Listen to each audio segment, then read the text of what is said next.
Ikapitong Kabanata.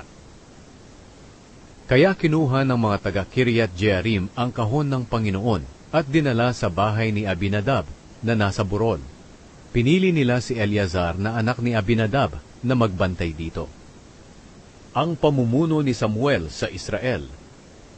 Nanatili sa Kiryat Jearim ang kahon ng Panginoon sa mahabang panahon, mga 20 taon. Sa panahong iyon, nagdalamhati at humingi ng tulong sa Panginoon ang buong mamamayan ng Israel.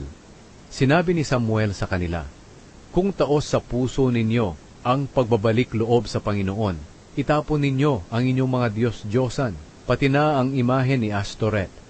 Ilaan ninyo ang inyong buhay sa Panginoon lamang, at siya lang ang inyong paglingkuran. Kung gagawin ninyo ang mga ito, ililigtas niya kayo sa kamay ng mga Filisteo." Kaya itinapon nila ang mga imahe ni Baal at Astoret, at sa Panginoon lamang sila naglingkod. Pagkatapos sinabi ni Samuel sa mga Israelita, "Magtipon kayong lahat sa Mispa, at ipapanalangin ko kayo sa Panginoon." Nang magkatipon na silang lahat sa Mispa, kumuha sila ng tubig at ibinuhos sa harap ng presensya ng Panginoon. Nang araw na iyon, hindi sila kumain buong araw, at nagsisi sa mga kasalanang ginawa nila sa Panginoon. Pinamunuan ni Samuel ang Israel doon sa Mispa. Nang mabalitaan ng mga Filisteo na nagtitipon ang mga Israelita sa Mispa, naghanda ang mga pinuno ng mga Filisteo para salakayin sila. Nang mabalitaan ito ng mga Israelita, natakot sila sa mga Filisteo. Sinabi nila kay Samuel, "Huwag po kayong tumigil sa pananalangin sa Panginoon na ating Diyos, na iligtas niya tayo sa mga Filisteo." Kaya kumuha si Samuel ng isang batang tupa at sinunog ito ng buo bilang handog na sinusunog para sa Panginoon. Humingi siya ng tulong sa Panginoon para sa Israel at sinagot siya ng Panginoon.